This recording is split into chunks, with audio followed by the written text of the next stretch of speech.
माजी न्यायमूर्ती अनंत बदर यांच्या अध्यक्षतेखाली महाराष्ट्र शासनानं अनुसूचित जातींचे उपवर्गीकरण संदर्भात समिती स्थापन केली आहे. या समितीनं महाराष्ट्र शासनाला आपला अहवाल सादर केल्यानंतर शासनानं तातडीनं मुख्य सचिवांच्या अध्यक्षतेखाली दुसरी समिती स्थापन केली. या समित्यांच्या शिफारशींविषयी हरकती घेण्यासंदर्भात जनतेला 30 एप्रिलपर्यंत मुदत देण्यात आली होती.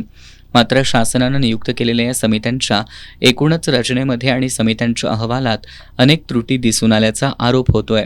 तसंच अनुसूचित जातींच्या घटकांना विश्वासात घेतलं जात नसल्यानं कोल्हापुरातील बहुजन ऐक्य चळवळीच्या वतीनं जिल्हाधिकारी कार्यालयासमोर धरणं आंदोलन पुकारण्यात आलंय. यावेळी माजी न्यायमूर्ती अनंत बदर समितीचा अहवाल तात्काळ रद्द करावा, जातनिहाय जनगणना पूर्ण झाल्याशिवाय शासनानं कोणताही निर्णय घेऊ नये. माजी न्यायमूर्ती अनंत बदर यांनी समितीच्या अहवालामध्ये वापरलेला डेटा, विश्लेषण पद्धत, निकष, अटी तात्काळ सार्वजनिक कराव्यात.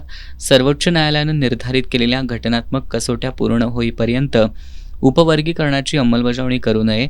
अनुसूचित जाती प्रवर्गाशी संबंधित निर्णय घेताना त्या समाजाच्या संघटना, अभ्यासक यांच्याशी चर्चा करावी. समितीत अनुसूचित जातीच्या घटकांना विश्वासात घ्यावं यासह अन्य मागण्या करण्यात आल्या. या धरणं आंदोलनात बहुजन ऐक्य चळवळीचे अध्यक्ष मच्छिंद्र कांबळे, कुंडलिक कुबडे, राहुल गायकवाड, नितीन काळे, अनंत मांडुकलीकर यांच्यासह अन्य कार्यकर्ते सहभागी झाले होते.